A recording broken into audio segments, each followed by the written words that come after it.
Hello, my fellow jelly beans. Today we have a 5-year-old boy we found on the street that is curious about the electromagnetic spectrum. Why, yes, I'm very curious about the electromagnetic spectrum. Can I ask some questions? Why, yes, my friend. What's an electromagnetic wave? And like, how fast does it go, and how did we find it? Well, an electromagnetic wave is simply just a vibration that carries energy, and basically they just travel at the speed of light. So you kind of just imagine the the lights in your room turning on and like kind of timing how long it takes for the light to get from the light bulb to your walls. Wow, that's so awesome. But like, what's the electromagnetic spectrum? Well, imagine the electromagnetic spectrum like a big rainbow, but instead of colors, it has even more light that we can't see with our eyes.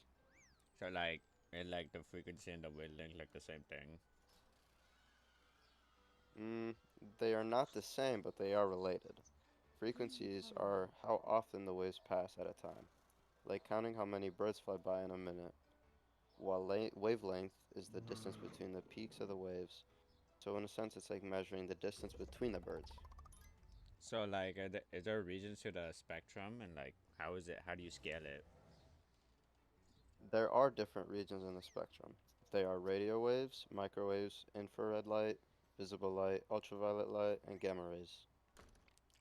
So, It starts with it starts with radio waves, and they have a low frequency and they have large wavelength, and it ends with the gamma rays, which have high frequency and short wavelength. but like, why are they divided like that? They're divided like that because they interact differently with different objects. So X-rays can go through our skin, but not our bones, which is how they show up in pictures. On the other hand, radio waves are good for communication because they can travel super long distances.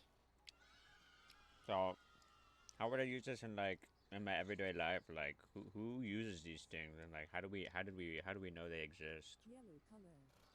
Well, if you're able to see, you are using visible light basically all the time. For infrared, you use it to turn on your TV with a remote, and ultraviolet light can give you a nice tan. Doctors use X-rays, radio hosts use radio waves, and you use your microwave to or hot pockets to cook hot pockets. We use things like prisms and other tools to give us an idea of how different electromagnetic waves exist. Aren't these like waves dangerous? And if they are dangerous, what are they dangerous to? Well, many of them are safe, like radio waves, microwaves, and visible light.